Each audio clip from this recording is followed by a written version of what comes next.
বুদ্ধিমান টিয়া পাখির গল্প শুনতে চাচ্ছি। আজকে আমরা শুনব একটি বুদ্ধিমান টিয়া পাখির গল্প। এক ব্যক্তি এক ব্যক্তি তিনি টিয়া পাখি লালন পালন করেছিলেন। তিনি টিয়া পাখিকে তিনি টিয়া পাখিকে খাঁচায় বন্দি করে রেখেছিল। প্রতিদিন সে খাবার দিত।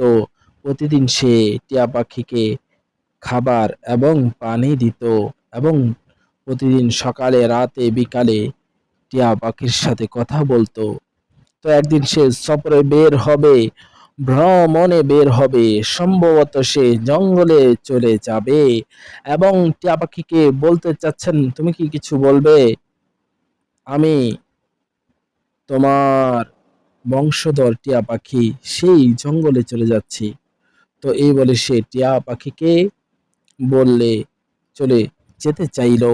তো টিয়া পাখি বলেছেন, দেখো আমার বংশধরের কাছে গিয়ে আমার কথা বলো, তারা আমাকে কি বলতে চায়, কি বুঝাতে চায়, কি সংবাদ দিতে চায়, কি বার্তা দিতে চায়।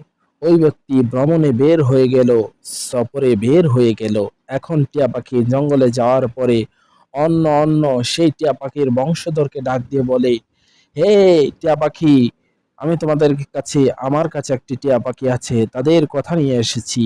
তার কথা শোনা মাত্রই ওই টিয়া পাখি সব ওই সব টিয়া পাখি কি করলো, তার সামনে দুটি পা একত্র করে চোখ বন্ধ করে ডানা দুটি বন্ধ করে নিস্তব্ধ হয়ে নিচে পড়ে গেল, মাটিতে পড়ে গেল।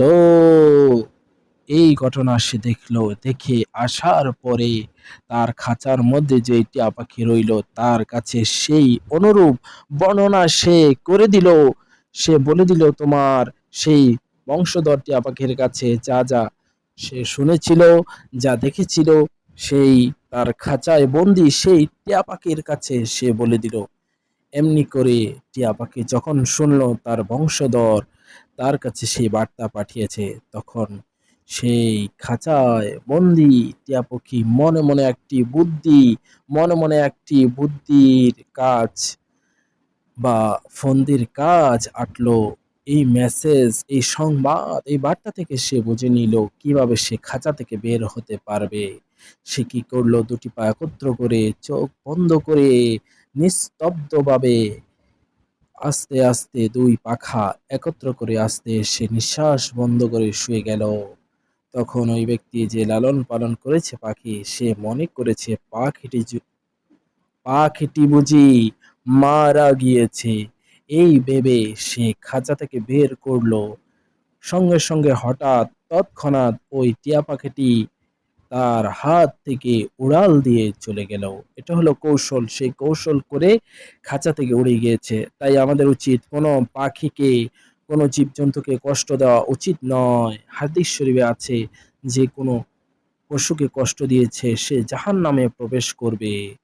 তাই কোনো জীবজন্তু পাখিকে যাতে আমরা খাঁচায় বন্দি করে না রাখি, তাদেরকে উঠতে দিতে হবে, তাদেরকে স্বাধীনতা দিতে হবে। তারা এ ডালে ও ডালে গিয়ে কিচিরমিচির ডাক করে আমাদেরকে আনন্দ দিবে। মানুষের কল্যাণের জন্য পাখি সৃষ্টি করেছেন, যাতে এই ডালে ওই ডালে গিয়ে কিচিরমিচির ডাকে, যাতে পরিবেশ সুন্দর হয়। এমনিভাবে 18,000 মাখলুকাত মানুষের কল্যাণে সৃষ্টি করেছে, যাতে করে পৃথিবীর পরিবেশ সুন্দর হয়। যেমনিভাবে প্রজাপতি মৌমাছি তারা উড়ে যায় বিভিন্ন গাছে, প্রজাপতি উড়ে যায় বিভিন্ন গাছে, গাছগুলাতে অনেক সুন্দর দেখা যায়। এই সুন্দর মনোরম পরিবেশ সৃষ্টি করেছেন মানুষের জন্য। সেই রব্বুল আলামিনের শুকরিয়া জ্ঞাপন করে আমরা বলি সকল প্রশংসা আল্লাহর জন্য। আমরা বলি আলহামদুলিল্লাহ, সকল প্রশংসা আল্লাহর জন্য। তিনি তো এই পৃথিবীর মালিক। এই কথা বলে আমার গল্প এখানেই শেষ করলাম। আবার একদিন আসবো অন্য কোনো গল্প নিয়ে। সুতরাং আপনারা চ্যানেলটি সাবস্ক্রাইব করুন গল্প শুনতে হলে।